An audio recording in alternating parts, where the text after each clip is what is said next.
Good morning. I'm Dr. Kanika Sharma and I'm presenting a case of adenoid hypertrophy under the guidance of Dr. Tarun Ojha sir.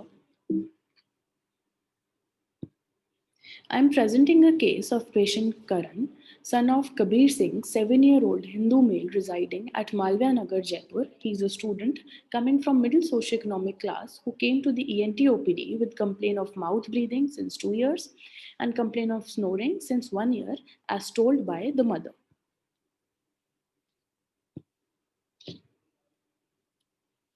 The importance of name here is for identification of the patient, for developing rapport with the patient, for maintaining the records of the patient, and it may also help in identifying the unknown religion.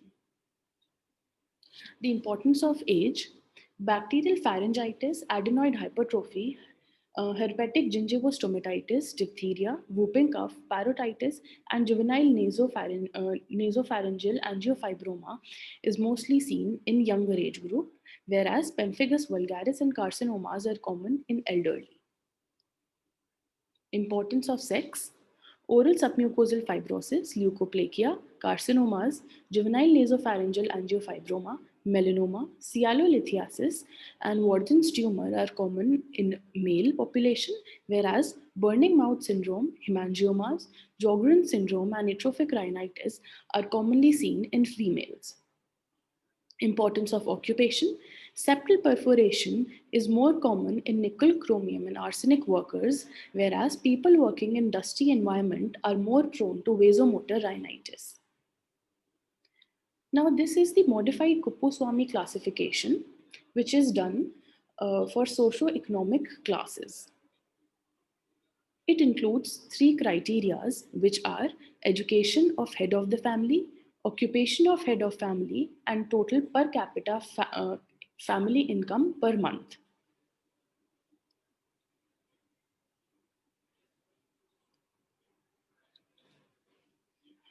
The total score sums up to 29, and the socio-economic classes are upper class, upper middle class, upper lower, and lower class. So the chief complaints of the patient were complaint of mouth breathing since 2 years and complaint of snoring since 1 year. As told by the patient's mother, patient was apparently asymptomatic 2 years back when he developed the complaint of mouth breathing, which is continuous throughout the day with no diurnal or positional variation, no aggravating or relieving factors. He also started snoring 1 year back. The mother also complained of nasal discharge, which was seen occasionally. The discharge was intermittent in nature, aggravated during winters. The discharge is watery in consistency, mucoid in nature, non blood-stained, non foul smelling, with no positional or diurnal variations. No history of nosebleed, headache, lacrimation, itching in nose, cough, ear discharge or ear pain, bad smell from mouth, painful or difficulty in swallowing, or nasal regurgitation of fluids. No history of disturbance of smell, fever, or impaired speech. No complaint of feeding during childhood was present. Mouth breathing can be commonly seen in patients with common cold, sinusitis, asthma, deviated nasal septum, sleep apnea, allergy, enlarged tonsils and adenoids, history of finger or thumb sucking, and birth abnormalities such as guanal atresia, cleft palate, Pierre-Robin syndrome, or tongue tie. Snoring is commonly seen in patients with enlarged tonsils or adenoid, voluminous tongue, elongated soft palate, patients with sleep disorders or sleep apnea, sinusitis, old age, deviated nasal septum or nasal polyps, allergy, cold, chronic alcoholics, and patients with excessive weight. Causes of unilateral nasal discharge can be foreign body, rhinolith, antroguanal polyp, unilateral guanal atresia, nasal tumor on one side, or secondary atrophic rhinitis. Whereas causes of bilateral nasal discharge can be deviated nasal septum, ethmoidal polyps, nasal allergies in adult, adenoid infection in children. Types of nasal discharge. Watery discharge is seen in allergic rhinitis, vasomotor rhinitis, viral rhinitis, rhinitis medicamentosa, CSF rhinorrhea, ethmoidal polypi. Blood-stained nasal discharge are seen in rhinosporidiosis, nasopharyngeal angiofibroma, atrophic rhinitis, carcinoma with sloughing, nasal granuloma, inverted papilloma, nasal diphtheria, and acute or chronic rhinosinusitis.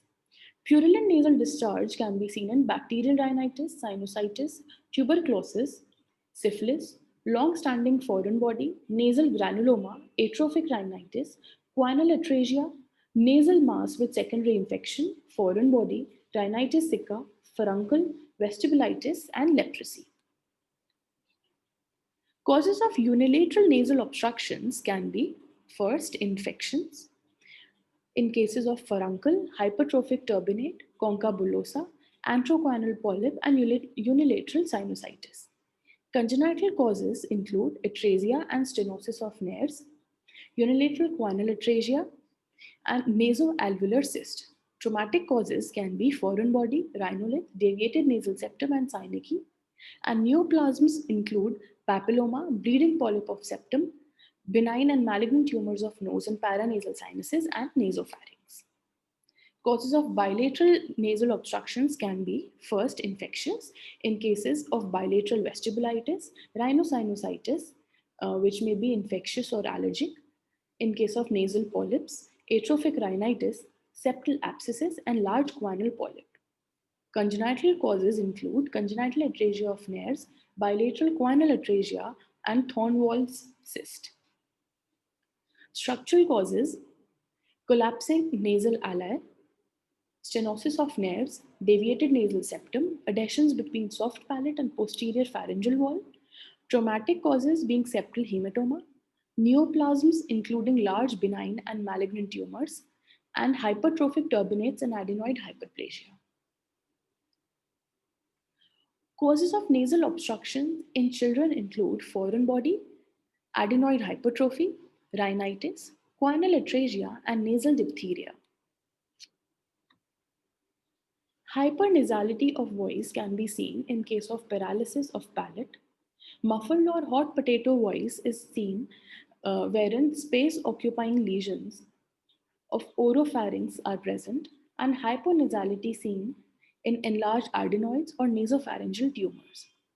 Nasal regurgitation of fluid is common in patients with paralysis of soft palate, cleft palate, or palatal perforation. Referred earache can be seen in ulcers, obstruction of eustachian tube, infections and tumors of base of tongue, tonsil, pillars, and palate.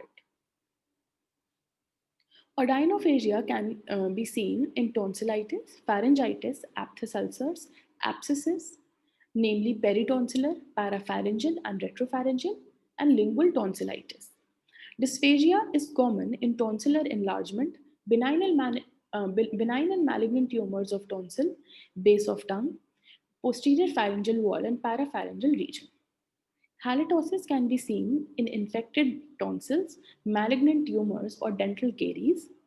Epistaxis is common in trauma, nose picking, infections, neoplasms, hypertension, and patients with bleeding disorders. Past history: no history of hypertension, diabetes mellitus, or diabetes insipidus, tuberculosis, asthma, bleeding disorders, jaundice, or pneumonia present, no history of blood transfusion in the past, no history of sexually transmitted diseases, no history of drug allergy, no history of surgery in the past, and history of normal institutional vaginal deliveries present. Personal history: the patient is vegetarian in diet with a normal appetite, with normal bowel and bladder habits, and normal sleep cycle with no addiction. There is no significant family history. The patient is completely immunized for age as told by the mother, but the Mamta card or any other documentation was not available. Importance of past history: history of evening rise of temperature, loss of weight, and appetite are common in patients with tuberculosis or lupus vulgaris. History of blood pressure. The patient commonly presents with epistaxis, and hypertension is also a relative contraindication to surgery. Diabetes mellitus is often associated with candidiasis or other fungal infections, and asthma are often associated with nasal allergy. History of allergy is important in patients with allergic rhinitis, vasomotor rhinitis, or nasal polyps. HIV and AIDS is associated with oral candidiasis, leukoplakia, and aphthous ulcers. Syphilitic gumma is seen on septum, and yaws presents as nodules in the nose. Importance of personal history. Chewing betel, areca nut, smoking causes local irritation and leading to oral submucosal fibrosis, leukoplakia, nicotine stomatitis, and carcinoma. Too much consumption of alcohol has been linked with pre-malignant and malignant conditions. Lack of fruits and vegetables in diet has been linked with leukoplakia, erythroplakia, submucosal fibrosis, recurrent aphthous stomatitis, and fissured tongue. Food hypersensitivity causes recurrent aphthous stomatitis. Anti-seizure drugs and sulfonamides might cause drug-induced erythema multiforme. Importance of family history. History of similar complaints in the family in case of allergy, asthma, and nasal polypi. History of bleeding disorders in hypertension and diabetes mellitus. On general examination, patient is conscious, cooperative, and well oriented to time, place, and person. Patient is well built and nourished. No pallor, icterus, cyanosis, clubbing, generalized lymphadenopathy, or pedal edema seen. Adenoid facies seen. Vitals, blood pressure 100 by 70 millimeter of mercury in right brachial artery in sitting position. Pulse 90 beats per minute, regular in rhythm, rate, and volume in right radial artery. Respiratory rate 22 breaths per minute, abdominothoracic type, and the patient was afebrile on touch. Systemic examination. On cardiovascular examination, first and second heart sounds present and no murmur heard. On respiratory examination, vesicular breathing present, bilateral air entry equal, and no additional sounds were heard. When talking of central nervous system, higher mental functions are normal, and motor and sensory systems are also normal. On per abdominal examination, soft, non-tender, no guarding, and no rigidity was present, no organomegaly seen. Normal milestones are achieved for age. General examination is done for proper diagnosis and differential diagnosis for selecting the patient for anesthesia, to decide type of surgery to be done, and to predict the prognosis. Mental status and level of consciousness should be assessed in general, but in specific clinical situations like head injury, hepatic encephalopathy, and septic shock, etc. This is the Glasgow Coma Scale used to measure the level of consciousness in the patient. Three criteria are eye opening, best verbal response, and best motor response.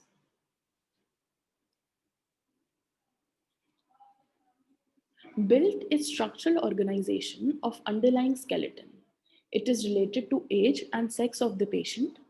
A person is said to be malnourished if the BMI is less than 18.5 and has lost more than 5% of body weight during the last 3 to 6 months.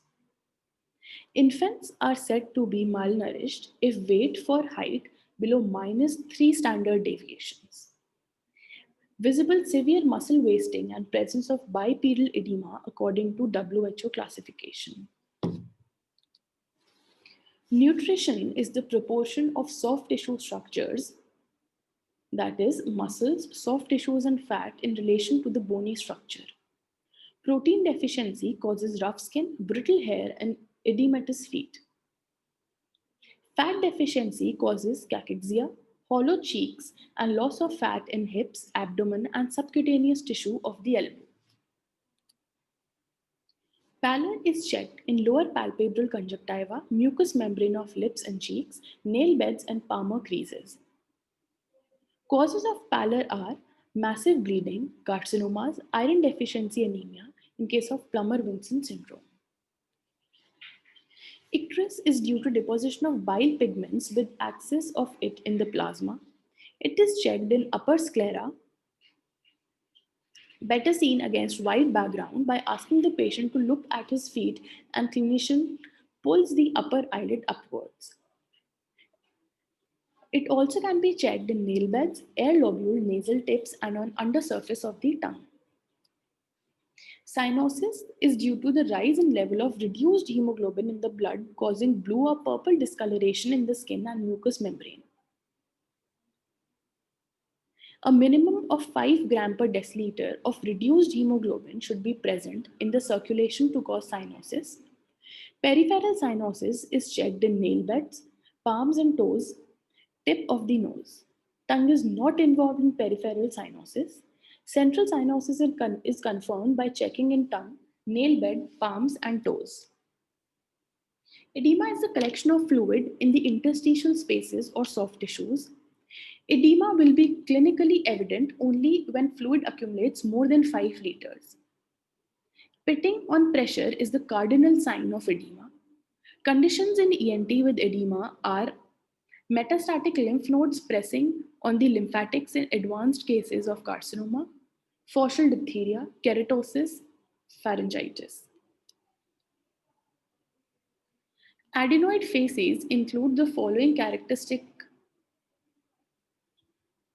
First being an elongated face, retrognathic mandible, dull expressions, dark circles under the eye, open mouth, pinched nose due to disuse atrophy of the ala nasi, hitched up upper lip, open bite, protrusive maxilla and buccal posterior crossbite, prominent and crowded upper teeth, high arched hard palate because of the absence of molding action of the tongue.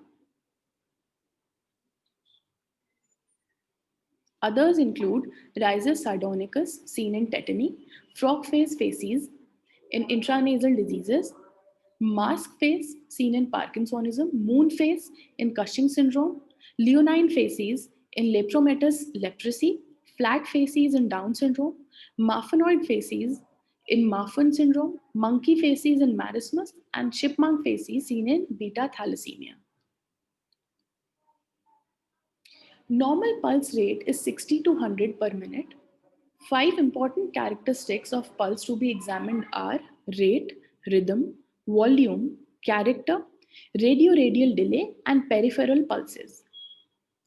Tachycardia is increased pulse rate that is more than 100 beats per minute as seen in pharyngitis, tonsillitis, fever, sepsis, or severe pain.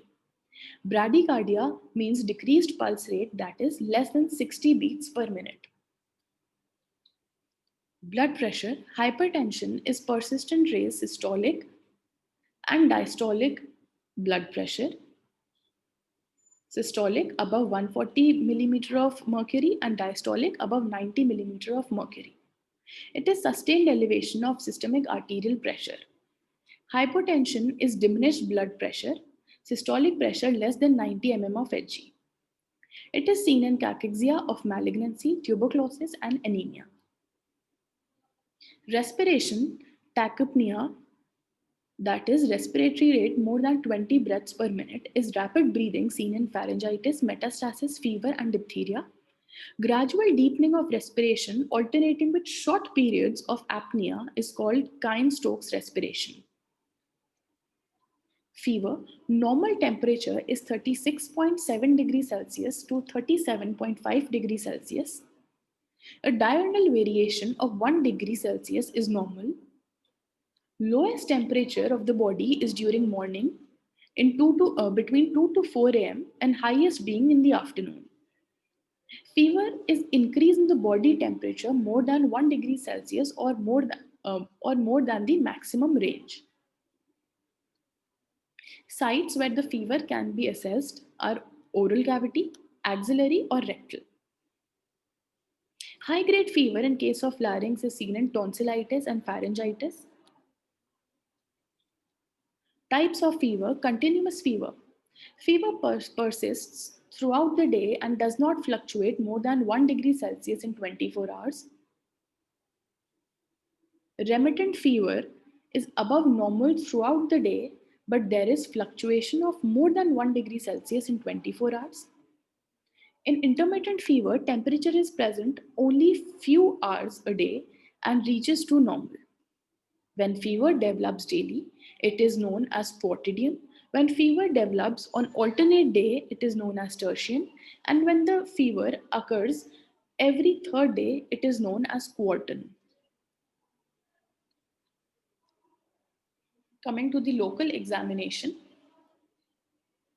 external examination of nose, skin over the nose is normal. Columella was normal, external nares were pinched.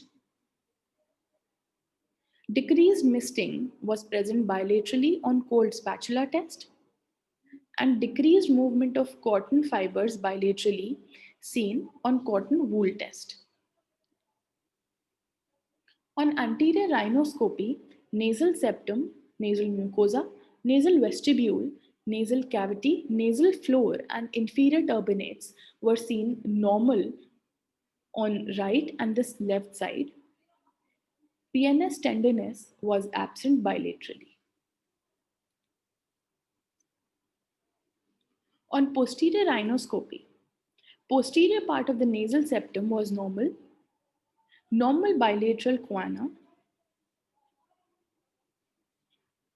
On roof and posterior wall of nasopharynx, adenoid hypertrophy present just coming in contact with torus tubaris.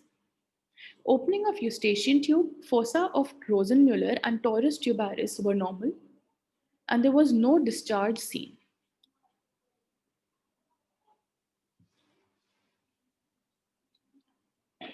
On external examination of nose, depressed nasal bridge can be seen in cases of leprosy, syphilis, and tuberculosis. Nasal injuries are common after road traffic accident. Deviated nose are common in boxers. Congenital swelling is common in glioma. Benign conditions, rhinophyma, also known as potato nose, wherein hypertrophy of sebaceous glands occurs. Broadening of nose is common in anthropoanal polyp. Frog face deformity is seen in juvenile nasopharyngeal angiofibroma. Crepitus are present in fractured nasal bone. Acne rosacea presents as typical butterfly rash over nose and cheek. Dermoid cysts are present as discharging sinus over the osteocartilaginous junction of nasal bridge. Furuncle presents as a tender red swelling near the tip of the nose. Enlargement of bony skeleton seen in Paget's disease. Cartilaginous enlargement seen in chondroma or chondrosarcoma. Woody feel in rhinoscleroma. Importance of anterior rhinoscopy. Nasal septum. On examination of nasal septum, septal spur deviation can be present. Septal dislocation can be seen. Septal perforation can be seen, which can occur due to iatrogenic causes, syphilis, tuberculosis, granulomatous diseases, or leprosy. Snuff taker's perforation is seen in tobacco or cocaine users where it is being snuffed. Chrome workers due to acid fumes, and pick ulcer perforation due to picking off an ulcerated area. Nasal cavity is narrow in septal deviation or hypertrophied turbinates or polyps or any growth. Nasal cavity is wide in atrophic rhinitis. Discharge can be present in nasal cavity Nasal mucosa is normally pink. It is generally congested in common cold and rhinitis medicamentosa. Localized congestion can be seen in acute sinusitis. Nasal mucosa is pale in allergic rhinitis, and it is dry and crusted in atrophic rhinitis. Floor of the nose.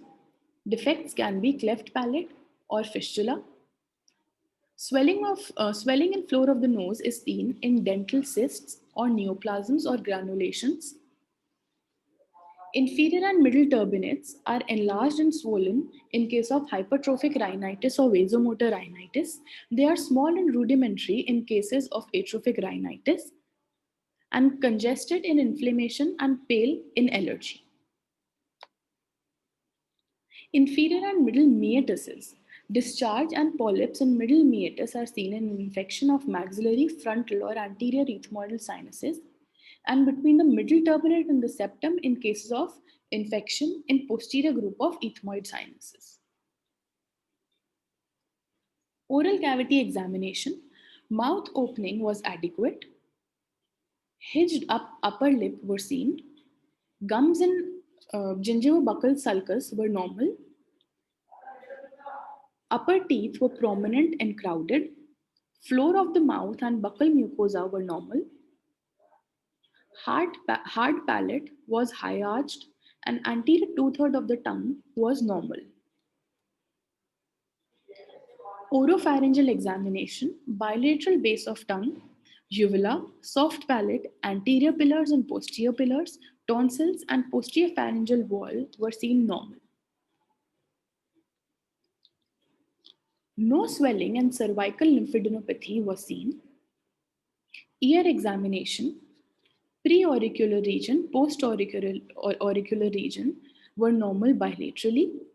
External auditory canal was normal bilaterally. Bilateral tympanic membranes were intact and normal. Rena's was positive bilaterally. On Weber's test, it was lateralized equally on both the sides. Absolute bone conduction test was bilaterally positive. And seventh cranial nerve examination was also normal bilaterally. My provisional diagnosis is adenoid hypertrophy grade 2. The investigations include routine blood investigations, high resolution computed tomography of chest, COVID-19 RT-PCR, chest X-ray, PA view, X-ray soft tissue nasopharynx lateral view, and rigid or flexible nasopharyngoscopy.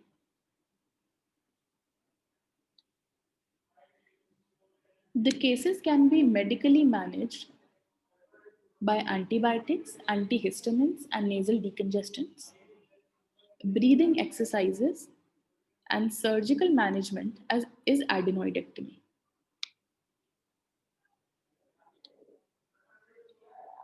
Now the questions.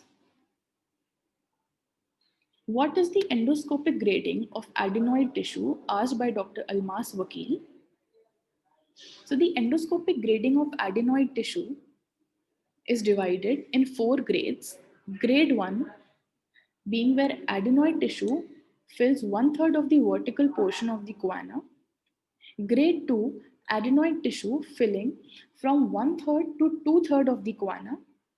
Grade 3, adenoid tissue filling from 2/3 to nearly complete obstruction of the choana. And grade 4, where complete choanal obstruction is present. What is Passavant's ridge? Asked by Dr. Praveen Singh. This mucosal ridge, which encircles the posterior and lateral walls of nasopharyngeal isthmus, is raised by fibers of palatopharyngeus muscle. When soft palate contracts during deglutition or speech, it makes firm contact with Passavant's ridge and cuts off nasopharynx from the oropharynx. What is Waldau's ring? Asked by Bhargavi Trivedi. Waldes ring is a ring of lymphoid tissue located in the nasopharynx and oropharynx at the entrance to the aerodigestive tract. The structures comprise first, palatine tonsils, also called facial tonsils, adenoid tonsils, known as nasopharyngeal tonsils, the lateral bands on the lateral wall of the oropharynx, and lingual tonsils at the base of the tongue. What is Rathke's pouch? Asked by Dr. Biban Chabra. This is a dimple above the adenoids, the junction of nasal septum and roof of the nasopharynx. Is there reminiscent of the buccal mucosal invagination, which forms the anterior lobe of pituitary? What is radiological grading of adenoid hypertrophy? Asked by Dr. Monica Bansal. Patients are graded based on the degree of obstruction into three groups. Group 1, less than 50% of guanal space was occupied by the adenoid tissue.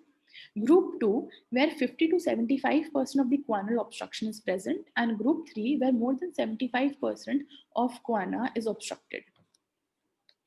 What is the blood vessels supplying adenoids? Asked by Dr. Arushi Bhardwaj. First, being the ascending palatine branch of facial artery. Second, the ascending pharyngeal branch of external carotid artery.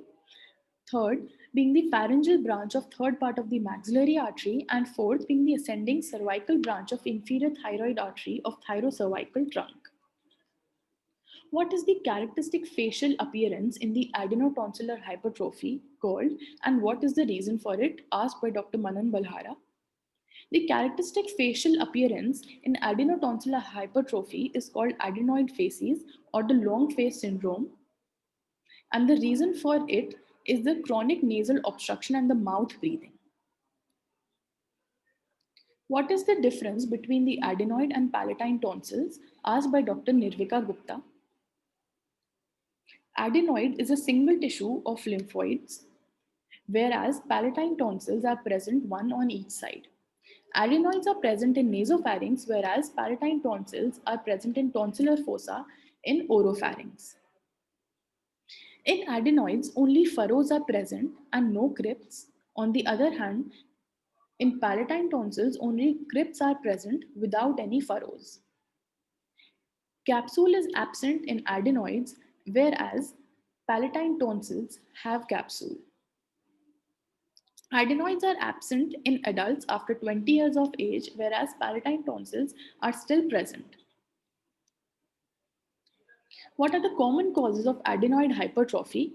Asked by Dr. Nishant Gaur.